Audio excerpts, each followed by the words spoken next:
now let's talk about the Florio years. You were both on the transition team. You saw the handwriting on the wall.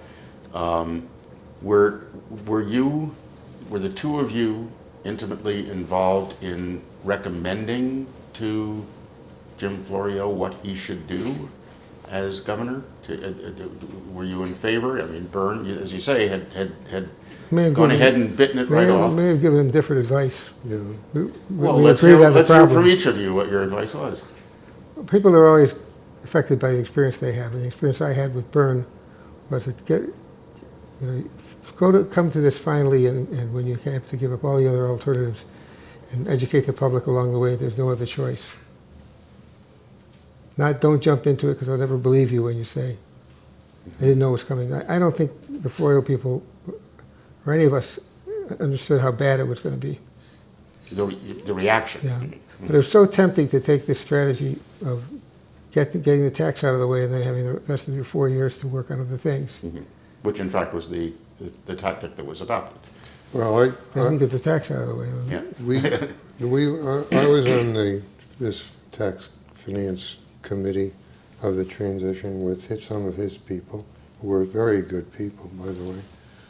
And our recommendation was, you have a huge deficit in the current budget, and the only way you can deal with that is the sales tax, because an income tax, you wouldn't collect it in this fiscal year.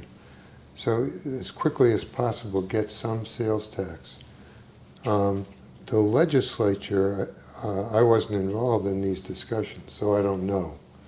But I think they came up with the idea, well, the Supreme Court is going to rule on the school finance thing in June, and they're going to undoubtedly require us to come up with more money if we raise the sales tax now, and then the income tax later will be worse. Let's go for both of them now. I thought that was a terrible mistake, politically, but that's what they did.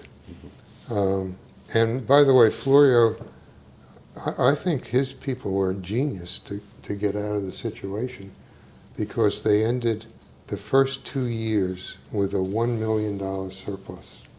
And it's amazing that they could deal with this problem. And as we talked about when we did the Florio interview, they funded the pension system. And so did Kane. And so did Byrne. And so did Cahill and Hughes and Minor, etc.